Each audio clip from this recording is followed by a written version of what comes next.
Olá! Hoje a gente mergulha numa reflexão bem instigante do Elder Lag. É um material fascinante, sabe? Ele pega analogias da física para falar de fé, de consciência, de equilíbrio, coisas bem profundas. A ideia principal é essa conexão, né? Entre resistência elétrica que precisa para ter luz e a busca por um equilíbrio espiritual e até global. Então, o nosso papo aqui é para explorar essas ideias dele. Como é que a tensão entre opostos, como ele chama, resistência consciente, pode gerar luz, entendimento.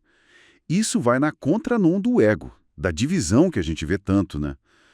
Os temas são fortes: consciência e ego, amor, imortalidade, fé, equilíbrio. Essa resistência que traz luz. E Jesus como lâmpada divina.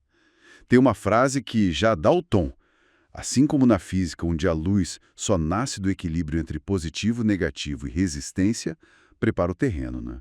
Vamos lá então para essa analogia central. Ele faz um paralelo da luz física, positivo, negativo, resistência, com o equilíbrio que a gente vê como essencial nas tradições espirituais, cristianismo, judaísmo, islamismo, e até na estrutura do átomo, próton, elétron, nêutron. Ele diz assim: é a tensão entre forças opostas, atravessadas por uma resistência consciente que gera energia, que traz luz. Forte isso. E o interessante, né, é como ele aplica isso para o nosso mundo hoje.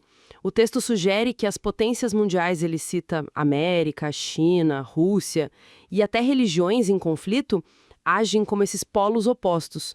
Só que falta a tal resistência consciente ali no meio, sabe? Para mediar. E a consequência disso, segundo Lag, é escuridão. A tensão existe, mas não vira aprendizado, não vira luz. Vira só conflito. Exato. E, seguindo essa linha, tem outra imagem poderosa que ele usa, a do fóton, a partícula de luz, né? Que viajaria invisível até bater em algo. Uma resistência tipo a nossa atmosfera.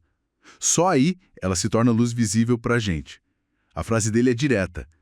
É a resistência que transforma o invisível em visível. Ou seja, a resistência não cria luz do nada. Ela revela o que já está lá. E aí, aprofundando no fóton, ele faz uma ligação mais direta com a consciência. Ele interpreta o fóton como pura consciência de compartilhar, sem massa. E a massa, para ele a massa está ligada ao ego, ao desejo de receber só para si mesmo. Ele chega a fazer uma equivalência, olha que ousado, luz igual a consciência de compartilhar, massa igual a consciência do ego.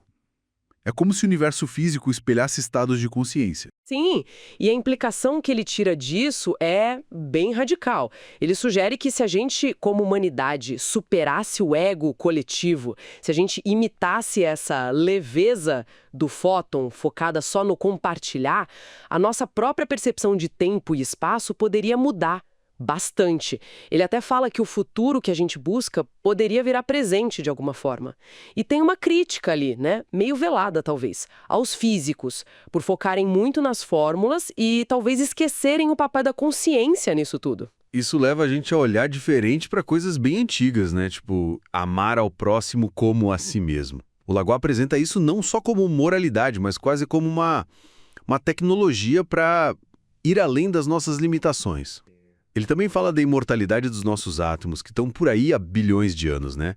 Em contraste com a nossa forma, que é temporária. Pois é, e aí se desenvolve a ideia de que a humanidade é uma só unidade, incluindo todo mundo, todas as religiões, ateus, agnósticos, geral.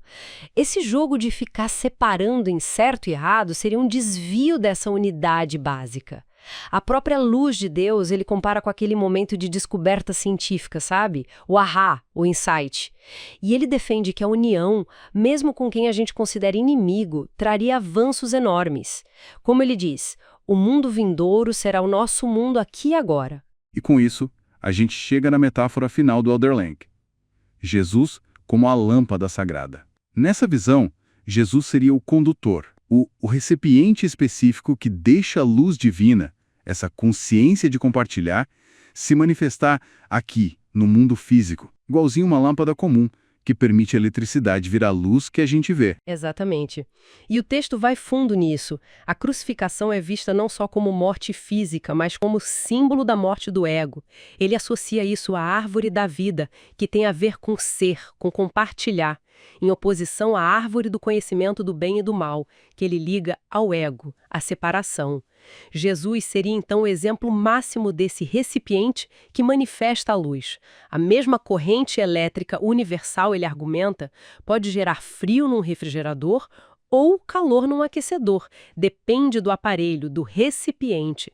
Jesus seria o recipiente para a luz. Então, para a gente amarrar tudo, o fio condutor dessa reflexão do Hélder Lagó é essa busca constante por equilíbrio, por luz.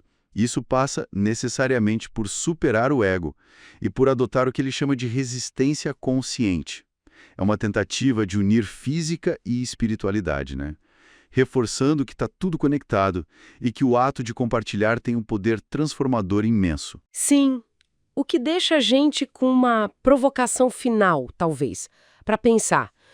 Se essa luz divina, essa consciência se manifesta através de recipientes conscientes e se compartilhar supera o ego, que pequenas resistências conscientes a gente poderia, quem sabe, colocar no nosso dia a dia para tentar transformar as tensões que a gente vive, sejam pessoais ou coletivas, em alguma forma de entendimento, de luz. Fica aí a reflexão.